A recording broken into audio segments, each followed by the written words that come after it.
of an issue that I think helps define the nation that we are. I urge my colleagues to reject the McConnell Amendment. And with that, Mr. President, I would yield the floor.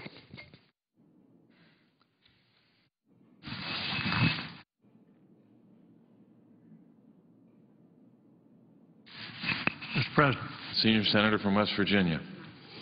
That was a magnificent speech given by our colleague.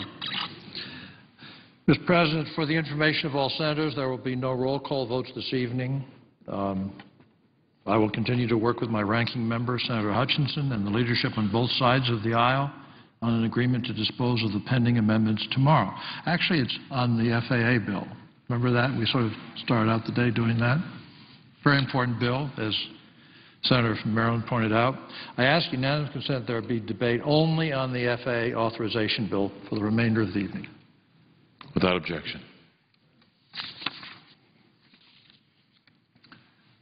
I believe I note the absence of a quorum. The clerk will call the roll. Mr. Akaka.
President. The senator from Oklahoma.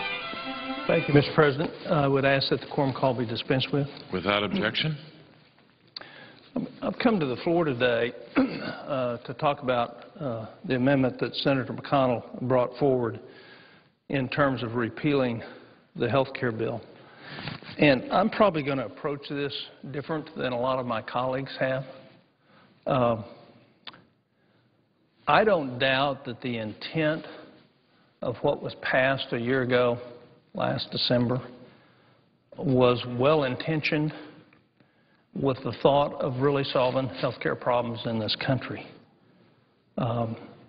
My experience is 25 years as a physician, and the 10 years before that as a manufacturer in the medical device field gives me a little bit different take on what the consequences are associated with this bill. And during that hearty debate that we all had, I made some claims that people doubted in this chamber, which have become absolutely apparent and true. Costs are going through the roof faster than what we thought. Plans, portions of people can't tolerate the plans, so we're giving them exemptions because it won't work in the business model to keep people covered. But most importantly, what is getting ready to happen is really what happens between a patient and their access and their care and their provider. And as well-meaning as the bill was, the destruction of that aspect of health care will cause us to rue the day that we've put into motion what we're putting into motion. And let me explain it. Most of the doctors in this country became very interested in this health care bill, and rightly so. They're the ones that are going to be impacted along with their patients because they're the ones delivering the care. And when you poll those doctors, what do you find? Now that they actually know what this bill is going to do. Well, some pretty significant statistics have been come out, one by Thomson Reuters, where 2/3 of the doctors in this country absolutely believe that the care of their patients is going to suffer as a consequence of this legislation. Now think for a minute, if you're an individual needing to access care, and we're at 2014-2015, and the Advisory Payment Board of Medicare is intact, and we also know what the Medicare trustees have said about that when this is fully impacted and the payment under Medicare, this is a very important point, the payment under Medicare will be less than the reimbursement for Medicaid, less than the reimbursement for Medicaid. So all of a sudden, what was your family physician or who was your surgeon is no longer there. So you see, this bill really is about whether you can walk in and have the attention and care of somebody dedicated to you who has your best interests at heart in terms of your health. And what we're moving to is somebody who's going to have their best interest of survival at heart and your interest second. And that's the real tragedy of what's happening with this bill and the implementation of it. Not only are we going to have payments reduced on Medicare, that's the only way the bill works, by the way. It's the only way we can ever get out of the jam until we address really fixing Medicare. But 55% of the specialists in this country today won't see Medicaid patients at the reimbursement rate that we have, and we're going to have a reimbursement rate for Medicare lower than Medicaid. Let me give you another example. What we know on Medicaid is that if you have no insurance and go to an emergency room, with a significant illness and you have Medicaid and go to the emergency room with the same illness, the outcome for you with no insurance is better than the outcome with you with Medicaid. And that's been repeated in 4 different studies now. And we're putting 18 million people into a system that are not going to have access to the best doctors because the payment is so low that there's a loss every time you see a patient. So describe to yourself for a minute, what happens to the mother who has 3 young children and has their 4-year-old all of a sudden sick with a fever, and there's no primary care doctor available under the 18 million new people that are going into Medicaid, and this child doesn't get seen for 72 hours. The mother thinks, well, I'll wait the fever out. I don't have a doctor I can call. I'll wait the fever out. And when the child gets to the emergency room, because there wasn't a primary care doctor for that Medicaid patient to call, what do they find? They find a 4-year-old, not with otitis media any longer, but with the early stages of meningitis. And what was a simple, treatable disease, because access, even though guaranteed, was denied because there's not the available resources to care for that child, the child ends up with a very complicated hospital stay and potentially the loss of hearing or brain damage.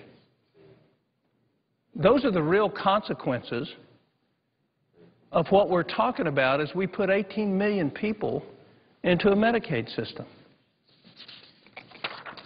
We've had several senators today talk about the cost and the gimmicks. I'm not going to do that.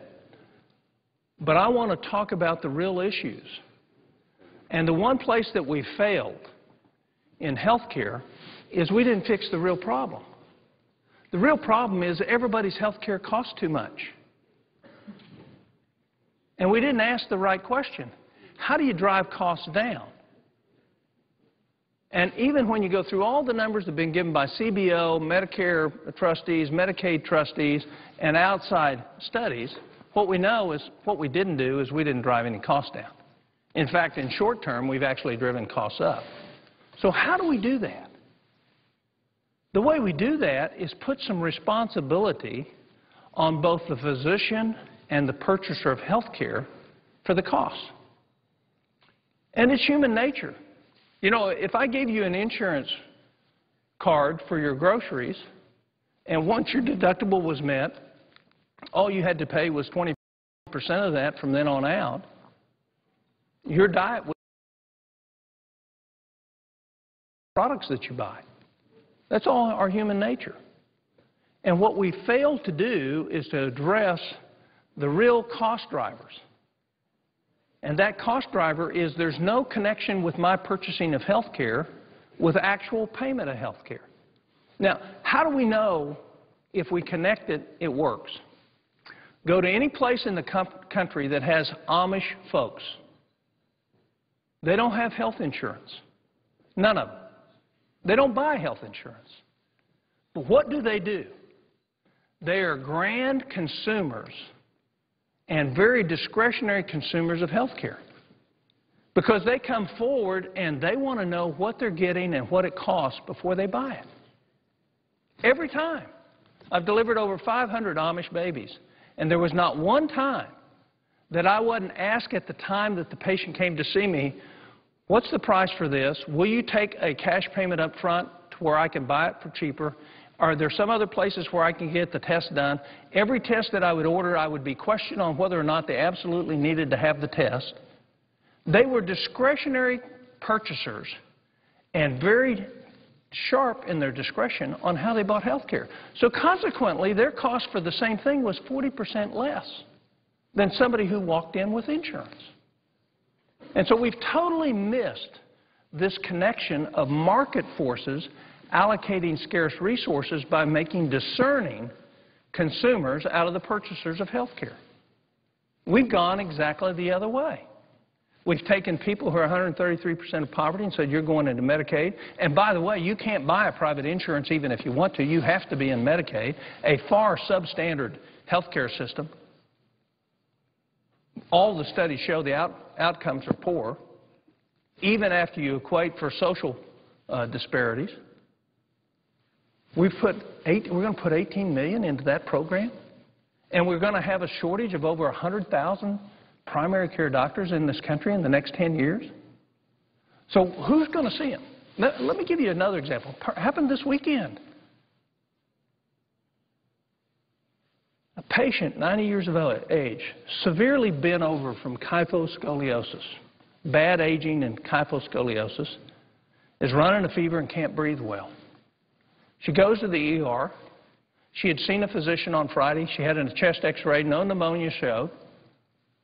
She goes to the ER that night. She got a pulse ox of 81%, normal is 93, 94%. They put her on oxygen, change her antibiotics, and send her home. Well, what happened? Had we not interceded, I personally as a physician make a call to another physician, she'd be dead by now. Because what she had was a full-blown raging pneumonia and restrictive lung disease, but she was sent home from the ER. Because a physician, not a doctor, a physician did not see her. So consequently, she goes back to the ER the same night and is admitted to the hospital. They take a chest x-ray and all of a sudden they see this full-blown pneumonia. She had all the symptoms. But the person seeing her ER didn't have the experience to make the judgment. So is that really what we want?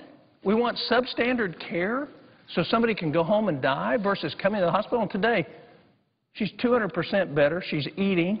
Her pulse ox now on room air is 91%. We've actually saved her life because a real physician put hands on a patient and made the right diagnosis. But we're going to put people into a system where that doesn't happen because we're going to use physician extenders. And that doesn't mean they're bad. They just don't have the same experience. And people die when they don't have the same experience. But we're going to inflate the utilization of less than a physician to care for the vast majority of these people that are going to go into Medicaid. These are real examples of what the consequences are of what we've done. As I started out, I said, I don't doubt the intent of my colleagues in terms of what they were trying to get to. But the biggest disease Washington has is fixing the wrong problem.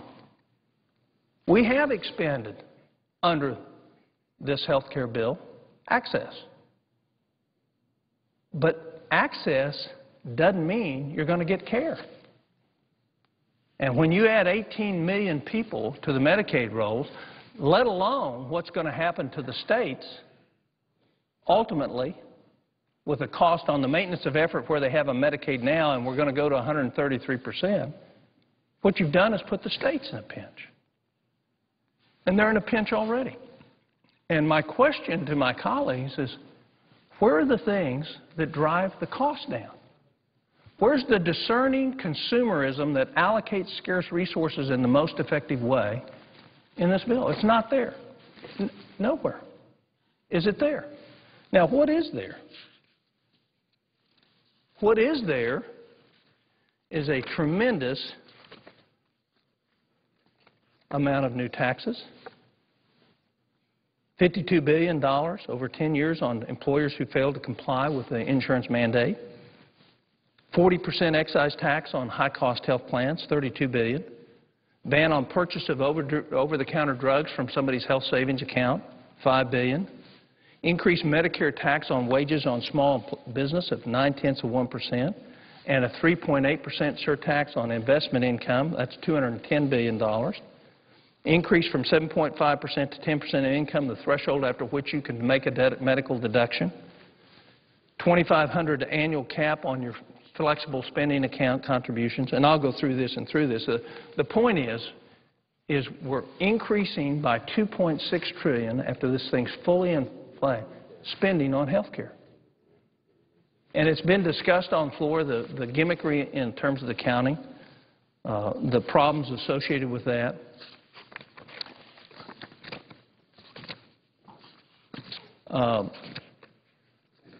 The other things that are there,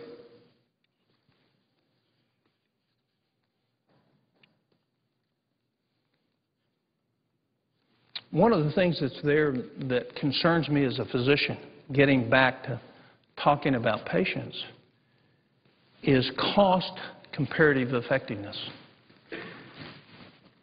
It was really cheap to send that 90-year-old person home.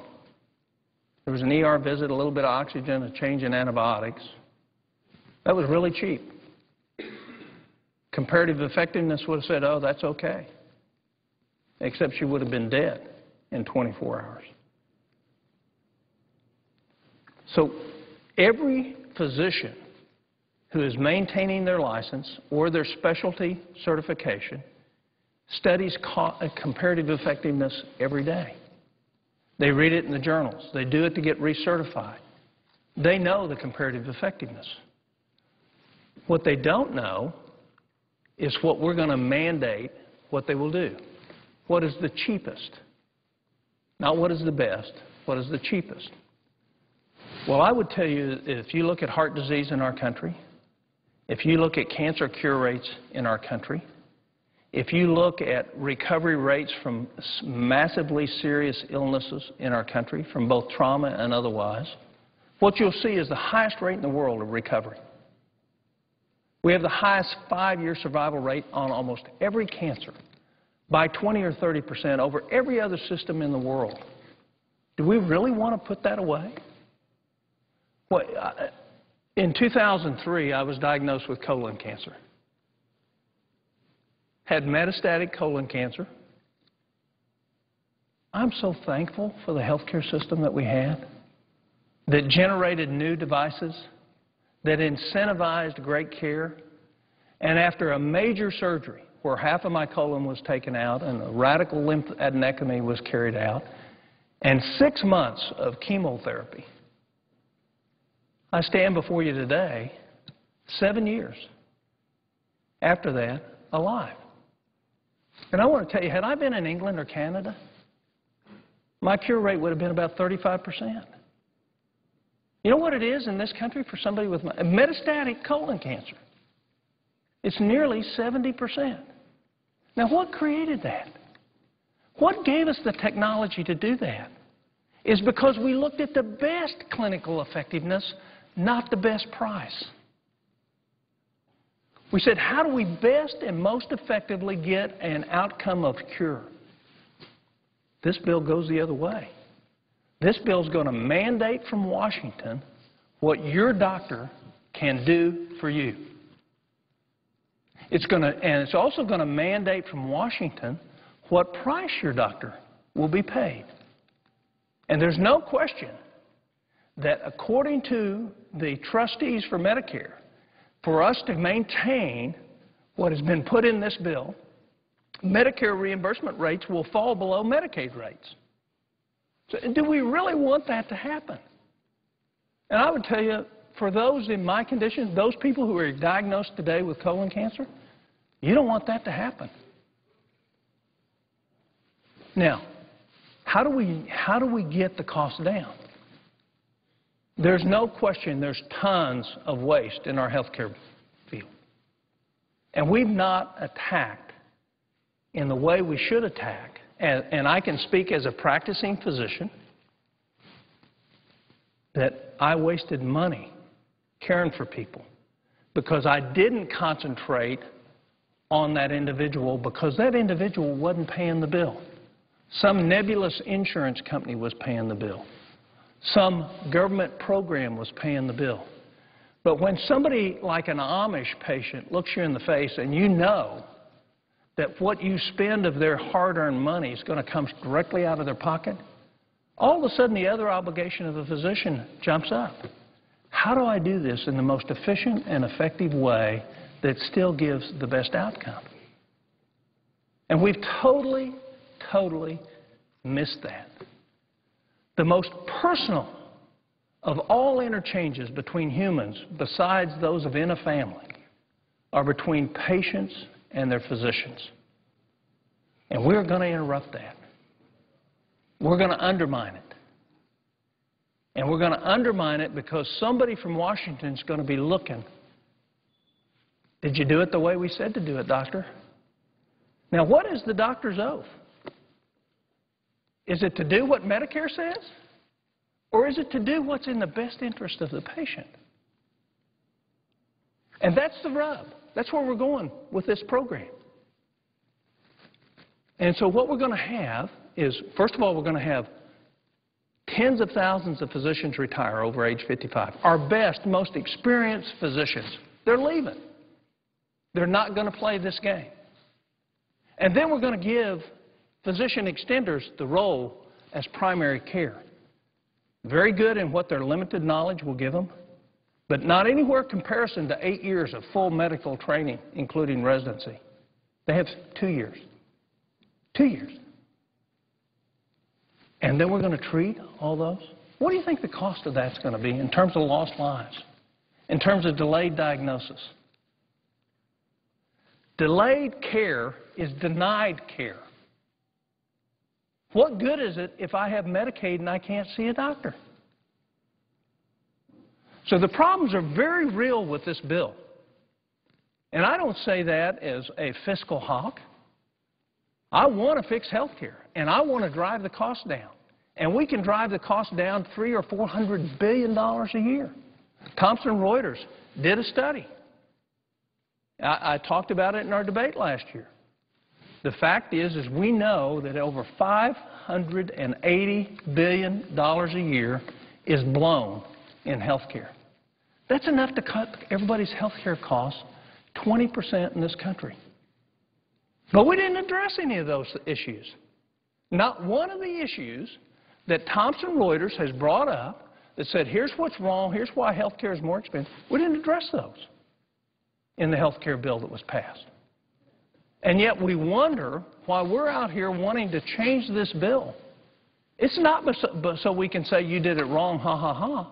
It's because we really care like you do that we got to fix the real problem. And this bill didn't fix the real problem. And so I hope my colleagues will take, in the spirit that it's intended, that we don't believe that we've done anything except expand coverage under a very broken system that's highly inefficient, that tells people they're going to have care but they're not going to have care, and those that have a doctor are going to be told by the federal government what care they're going to have. It's exactly the opposite of what we should have done, and we did it in haste. We know there's 1,600 new sets of rules coming, of which about 100 are through. We've got another 1,500 to go. And CBO says that that's $100 billion in costs just to implement all this, which was never even considered in the cost of this bill. And that doesn't consider the cost of complying with all the new rules and regulations. So my time is up. I'll be back to talk on this again. But my hope is that now we have 3 physicians in the Senate. We've all seen the same thing. I'm a primary care OB, one's an ophthalmologist, and one's an orthopedist. We pretty well got it covered.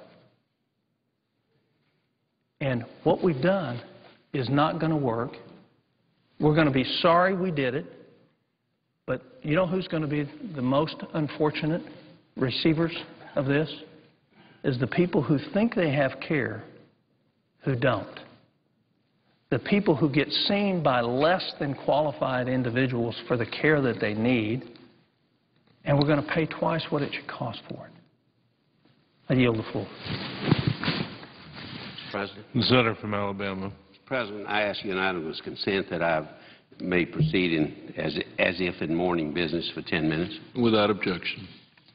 Mr. President, I rise today to introduce a piece of legislation that I have introduced in every Congress since 1987, a proposed constitutional amendment requiring Congress to balance our nation's budget.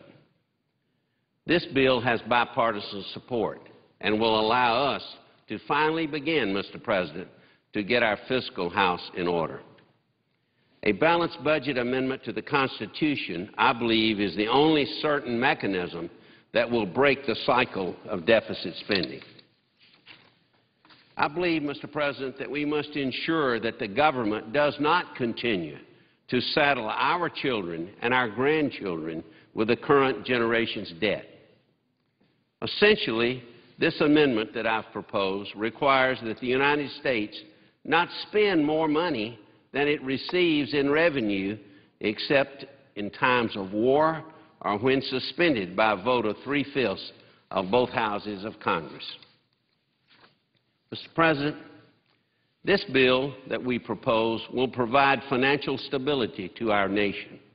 Bailouts, stimulus programs, government takeovers of private industry, and costly new programs have consumed and have overwhelmed the federal budget. Over the past 30 years, annual deficits have become routine, and the federal government has incurred massive debt, nearly $14 trillion and rising quickly. For a moment, just let me share this chart with you. And it says, the case for a balanced budget amendment to the Constitution. If we go back to 1980, just 30 years ago, we owed as a nation $909 billion, not yet $1 trillion. This was after nearly 200 years of government, including the First World War debt, the Depression, the Second World War, the Korean War, the Vietnamese War, and many deficits. But from 1980 to 1990, this jumped to $3 trillion. And from 90 to 2000, a 10-year span, it jumped from $3 trillion to $5.6 trillion. And that was pretty bad. But, Mr. President, from the year 2000 to 2010, which just ended a few weeks ago, it went from $5 trillion to $13 trillion in 10 years. It's slated now in the next 11 years to go to $25 trillion. That is unsustainable. In fact, Mr. President, just for the record, the United States has only had 2 years in its entire history where it's been debt-free. Look back a while. It was 1834 and 1835. I repeat, only 2 years free from debt. It seems to me, Mr. President, that the most powerful nation in the world has had its weaknesses exposed. Foreign markets cannot stand on our wobbly financial legs. Mr. President, the reverberations of our fiscal ineptitude have not only cost American jobs, which we badly need, but have weakened how other nations perceive us. Something must be done. Unfortunately, we do not have to look back far in history to see an example of a once great empire sitting on the curb with its hand held out. Greece's excessive public spending, coupled with a massive borrowing campaign, has put its fiscal insolvency woes on the entire European Union. Greece's bond rating was downgraded to junk by S&P in April. Bondholders were warned that they could recover as little as 30% of their initial investment. The euro weakened and the European stock markets plunged. Mr. President, the question is, will the dollar soon be seen as junk to the rest of the world? I hope not. American taxpayers are rightly infuriated by the federal government's disregard for the same, Mr. President, economic principles that govern every household and business budget. Until the federal government is required to spend only the amount of money that it takes in, I fear that we will continue to write checks that the Treasury cannot cash. In the year 2010, the total interest alone on the Treasury debt securities was $413 billion. I believe this money could be better spent on improving education, supporting our law enforcement, or even better, by returning it to the people who earned it, the taxpayers.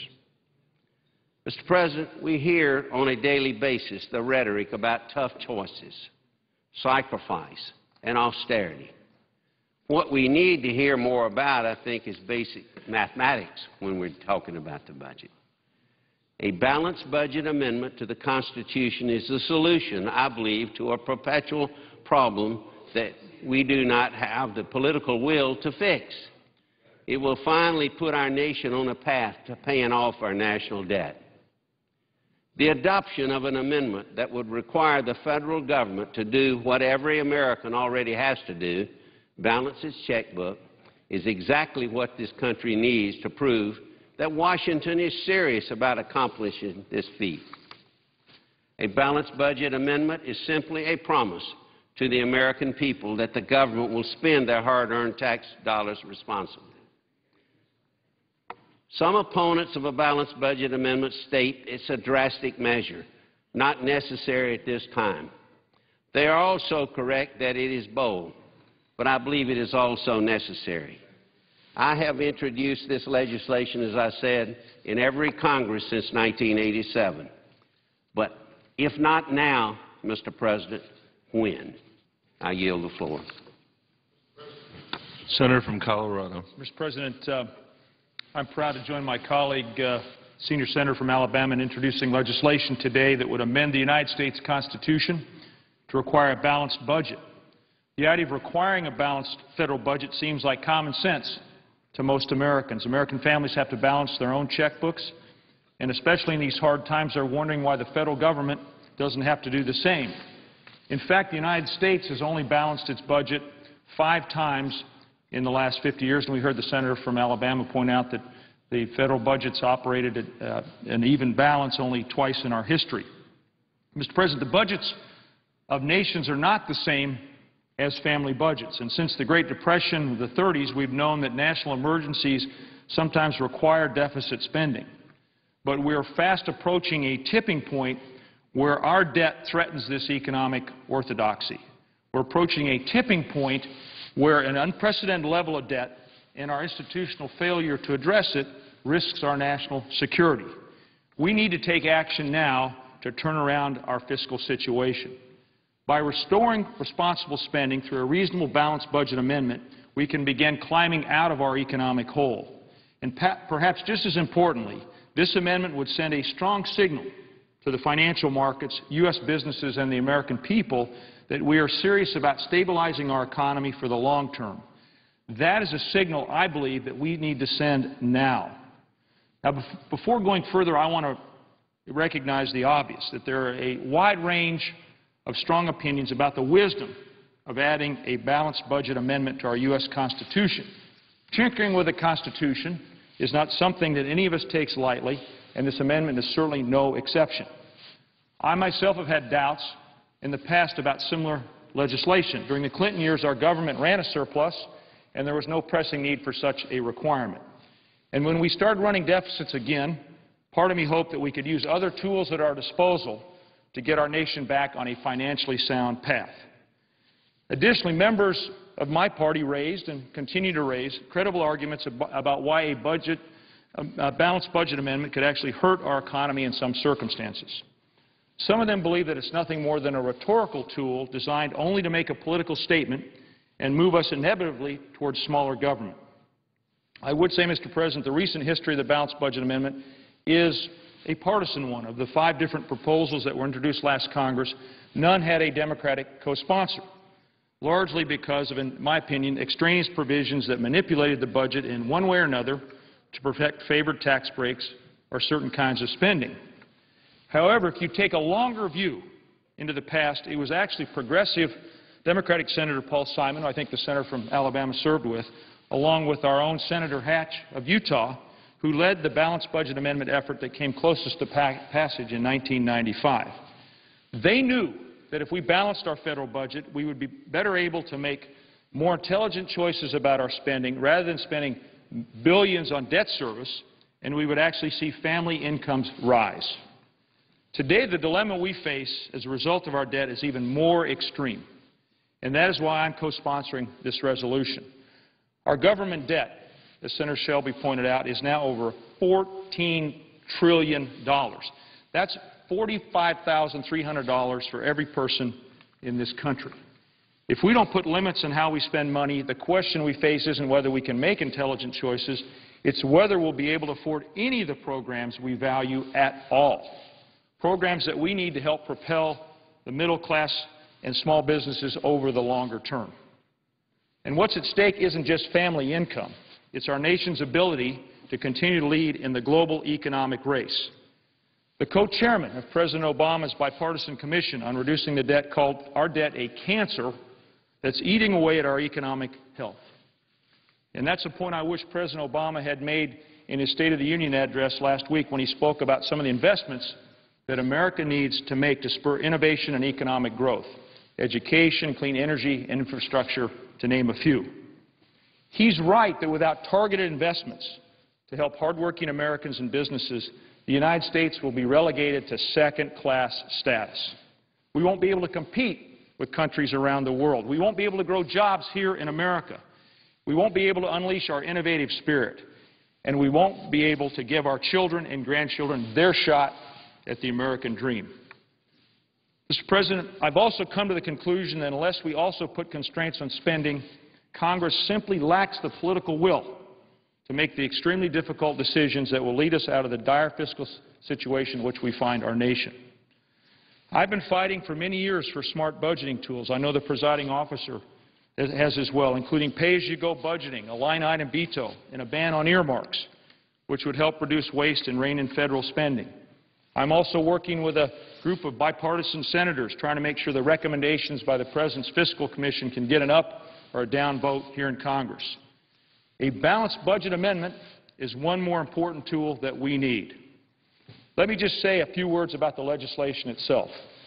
Senator Shelby, to his credit, first introduced this legislation, and I think I can say that, when he was a Democrat some 25 years ago, and he's continued to reintroduce it every Congress since he became a Republican. I want to thank him and acknowledge his leadership on this. The Shelby-Udall Balanced Budget Amendment would create a requirement that federal spending cannot exceed revenue and that total expenditures of the government cannot exceed 20% of the previous year's gross national product. As Senator Shelby pointed out, this requirement wouldn't apply when the United States is at war, and it can be suspended by a supermajority or 3/5 vote of each House of Congress in the event certain spending is necessary to address a national emergency. Mr. President, thus to my friends who worry that this balanced budget amendment puts our economy in an inflexible straitjacket, I say it's not true. It allows common-sense safety valves to be used for exceptional circumstances to give the flexibility that's needed in situations that can't be predicted or planned for. All in all, I'm confident that our proposed amendment provides a responsible approach to putting us on a path towards a balanced budget. We talked a lot last week during and after the State of the Union address about the need to work together to address our biggest challenges, not just sitting together. And today I hope I'm putting my money where my mouth is by joining my good friend from Alabama. I hope our partnership will send a signal that collaboration can help us address our most pressing national issues. The American people are demanding that of us. As usual, they're a few steps ahead of us. Now it's time for us to catch up. So I'd ask my colleagues of both parties and both chambers to work with Senator Shelby and me on this idea. We may not have it perfect. Nothing's ever perfect, but it's a really good start. Let's at least have an honest and spirited dialogue about this legislation and about the ways to dig ourselves out of our economic hole. Our children's future depends on it. Mr. President, thank you for your attention, and I yield the floor. Senator from Missouri. Mr. President, today I have the opportunity to speak on the floor of the Senate for the first time as part of the work of the Senate. I'm pleased to be here on a day when the Senate's addressing the topic of health care, because clearly it was a major topic on the mind of Missourians and all Americans last year. And I support the amendment that the gentleman from Kentucky has offered that would repeal the health care bill and make us start again looking at how we make the health care system work better. But, Mr. President, this is my first speech on the Senate, so let me say a couple of things about that. One is, as I look in the desk drawer, I understand the tradition of the Senate that people who've used this desk, the desk that I get to use on the Senate floor, and coming from the House where nobody had a desk, it's quite an accomplishment just to get a desk. But the desk I use on the Senate floor has names carved in it by other Missourians who've used that desk before: Senator Truman, Senator Eagleton, Senator Danforth, and Senator Bond. And I'm honored and humbled to get to sit at the same desk that those individuals used as they served our state. And they all served our state in a dedicated way. In fact, the collective service of those senators in various jobs working for Missourians probably totals about 2 centuries of collective service where they worked hard for Missourians and hard to advance the views that they believed were so important. Senator Bond, whose place I'm taking on the Senate floor this year, for 24 years in the Senate, I think showed an unmatched understanding of our state, and in recent years, a real understanding of the national security issues we face and what was necessary to protect the country. He was a great competitor on the Senate floor and in all other ways, a great friend of mine, and certainly my wife Abby and I value the friendship we've had with Senator Bond and his wife Linda. In fact, as I campaigned last year all over our state in 931 events, I never had a single person tell me they thought I'd be a better United States Senator than Kit Bond, and for good reason.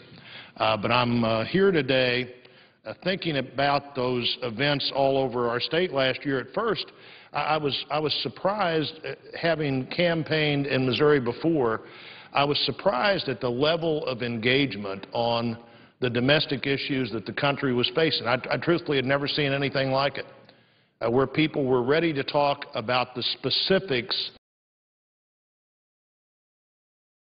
And as I thought more and more about it, it occurred to me, well, why wouldn't they be engaged? This is not like we're trying to decide what your family's position is going to be on the missile defense system. This is not like we're trying to decide your family's position about foreign policy toward the Middle East. This was an election about jobs and health care and taxes. And in our state, whether your utility bill might double in 10 years, why wouldn't people be engaged in ways that were extraordinary? And they were. They said they want government to move over and allow them the chance to get the economy back on the right track. They understood that government jobs, while some of them are necessary, and I'm glad to have one, don't pay the bill. Government jobs really are the bill. And we need to be focused on private sector jobs and how to create those jobs. The questions really were, why is the federal government spending so much more money than it's ever spent before, and where are the private sector jobs? And frankly, I would have thought that would be the overriding topic of the first speech I had a chance to give on the Senate floor. But as you think about those two questions, I don't know that anything is a bigger issue in this health care discussion than the impact that the health care bill has had on private sector job creation and on our estimates of future government spending. The biggest single deterrent to job creation is uncertainty. And we've certainly done great things in the last few years to create a sense of uncertainty. If you don't know what your tax liability is going to look like, if you don't know what your utility bill will be, if you don't know what your health care expenses are going to be, you're less likely to take that risk that anybody takes when they create a private sector job than you would be if you had a greater sense of those questions. And in health care, for every job that they'd create, or every job they'd think about, a job creator would think about continuing, this was a time when they have to wonder, what's the obligation going to be? What's the cost going to be? I was with a group of small business people in northwest Missouri one day last year, right after the health care bill passed, about 30 days after the health care bill passed. I was at Rockport, Missouri, and somebody there at that meeting said, look, I have 47 employees, and I've looked at the health care bill, and my accountants have looked at the health care bill, and I need 4 or 5 more people right now. But I'm not going to hire them because I'm not going to get one employee closer to 50 than I am now, because 50 created new obligations that 49 or 48 or 47 didn't. So I'm just not going to hire those people. So what am I going to do? I'm going to pay overtime in the short term, but in the long term, I'm going to look at what I'm doing that's not making much money, and I'm going to quit doing that. Now, there's somebody telling me a handful of jobs ready to be created that he believed he needed to create are not going to happen because he doesn't want to get any closer to this health care moment. He doesn't get any closer where the government comes in and says, we're going to make you do things that you don't have to do if you don't create these jobs. Or people I talked to in Columbia, Missouri, in the middle of the state, in the fast food industry, said, we're just going to try to figure out how not to have full-time employees. And what he said was, the person that gives you your breakfast sandwich in the morning may be the same person that across the street gives you your fast food at lunch, because we're not going to have that person as a full-time employee if we can figure out how not to have that obligation. Real, sustainable, private sector job creation doesn't happen in an environment of uncertainty. We need to be focused on jobs that are family supporting. We need to be focused on economic growth that includes letting American families keep more of what they earn, includes economic incentives for small businesses and employers, and encourages the government to get out of the way so that employers of all sizes can create self-sustaining, stable private sector jobs. We need a government that meets the requirements of the Constitution. And rarely, Mr. President, do we have a chance to revisit a misguided decision. And in fact, this decision and this bill was the result of a set of circumstances that nobody would have anticipated. When this bill was passed by the Senate with the 60 votes that the Senate required at that moment, nobody thought this bill would be the final product. Not a single person that voted for that bill thought that is the bill that will go to the President's desk. Everybody that voted for that bill thought that this will be a bill that gets the Senate to conference with the other part of the Congress, and we'll work out all the things in the conference that need to be worked out between the two.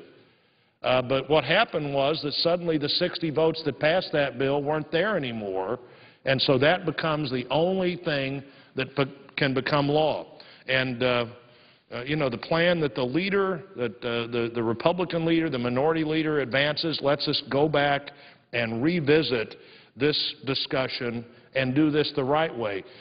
2 federal courts have already ruled that the law, one said was all didn't meet the constitutional standard and couldn't go forward. And why was that? That was because of the way the bill was put together in a way that didn't have the normal legislative language that would allow severability, that would allow if something is unconstitutional, it doesn't mean it's all. Nobody thought this was going to be the bill, Mr. President. And the American people are the victims of having to rush forward with a bill that wasn't ready to become law. Another federal judge has said the part of the law is unconstitutional that makes people buy a commercially available product. And I, along with a lot of other people, have thought from day one that there's nothing in the Constitution that allows that to be a requirement. Voters in the state of Missouri, my state, at the primary election day, the second biggest election we have, had hundreds of thousands of people vote, were faced with a question the legislature put on the ballot that essentially said, do you want to be part of this process? Do you want to be part of the mandatory obligation to buy insurance? Do you want to be part of the health care bill? Over 70% of the voters that voted that day said no. They were the first voters anywhere in the United States to go to the polling place and have a chance to say at the ballot box how they felt about this law that would go forward. And they said, Mr. President, they didn't want to be part of it. They understood, those voters understood that this is a misguided plan, that it puts government between people and their doctors in ways that Dr. Coburn talked about earlier today, in a meaningful way that he and other doctors that join us as members of this body would understand. It puts government between people and their doctors. It implodes the current health care system. I believe the current health care system will not survive this bill, and not that the current health care system is perfect, but it certainly produces great results for people who come here from all over the world. This is a bill that cuts Medicare to pay the bill. Missourians understood that. I heard it over and over again at the ballot box. They said they didn't want to be part of it. I thought for 3 cycles, 3 election opportunities, 2004, 2006, 2008, that health care would become the biggest domestic issue. And it was just maybe too complicated, maybe too difficult to deal with, maybe too personal that people didn't want to engage, and they didn't engage. But, Mr. President, this law gives us the opportunity now to go back and get it right. We've needed to deal with health care for a long time. When I worked in this building, on the other side of the building, we sent medical liability reform to the Senate 7 times in 10 years. We sent plans a half a dozen times where people could join together in what we were calling associated health plans and get their insurance that way and become part of however big a group they could figure out how to associate with. So it's not like nobody was doing anything, but there wasn't enough pressure. And this bill very likely creates the pressure that we need to now go back and look for better solutions. And they're there. This idea of associated health plans where you can join other groups, other individuals that are somehow like you, or other small businesses like your small business. Medical liability reform saves the most money of anything that can be done for taxpayers, but it also saves money for taxpayers who are paying for their own health care because it takes a lot of expense out of the whole system. Certainly, we want people to have access to insurance coverage that have pre-existing conditions. And, in fact, I've proposed in the past and will propose here again this year, along with others, ways to expand risk pools so that people can have access to coverage, but not coverage they wait for until they're in the ambulance and need it, coverage that they get because they want it and they get it. We need to empower families. You know, one of the reasons that government design anything doesn't work very well is the one-size-fits-all concept doesn't fit very well. In fact, the so-called one-size-fits-all almost never fits anybody. And that's what I think this bill does for the health care that means so much to American families. Somebody told me one time that when everybody in your family is well, you've got lots of problems. And when somebody in your family is sick, you've got one problem. Well, this discussion of health care focused Missourians and Americans on one problem. How do we have access to health care that's the best health care that we can have, and also is health care that's affordable? There's no real competition in this system, so I'm for buying across state lines. You're not going to see anybody on television tonight advertising health care insurance, but it's pretty hard to watch television for a couple of hours in the evening and not see people competing for your business in every other area of insurance. There's no little green lizard for health care. There's all kinds of other people competing to get your other insurance business, but this hasn't really had a marketplace. It hasn't been transparent. It hasn't been competitive. We can achieve all those things, and we need to achieve all those things. So choice plus competition equals quality and price. And in health care, we haven't had enough choice or competition, so we haven't seen that reflected in quality and price. I don't believe the government has the authority to penalize citizens for refusing to buy private health insurance. I don't believe taxpayers will benefit from this bill that's built on too many false premises. The idea that we're going to cut compensation to doctors back to levels of a decade ago It's not going to happen. And it's $250 billion of the so-called pay-fors in this bill. It's not going to happen. It's almost equally unlikely that $500 billion of Medicare costs are not going to happen. And if we can find savings in Medicare, Mr. President, we should find them, and we should use them to save Medicare. Only in Washington, D.C. would you say, look, we've got one program that's about to get in really big trouble in a handful of years, so let's cut that program to start another program. I don't think those pay-fors are going to happen either, Mr. President. When employers are telling us they're not hiring because of the uncertainty created by this new law, when courts are ruling the law unconstitutional, when voters are overwhelmingly rejecting it, we need to understand why. Americans deserve a country where the people are bigger than the government. This health care bill opens the door to a future where the government is bigger than the people, Mr. President, and I think we should reject the law, repeal it now, move forward with more competition, more transparency, and better health care. Better health care at a lower cost is achievable if we do the right things. I believe that this bill does the wrong things, and the more the American people look at it, the more they're convinced that it leads us to a future that is not the health care future they want. So, Mr. President, I'm pleased to be able to speak on the Senate floor. I'm pleased to be able to represent Missourians here, and I yield back. Republican leader.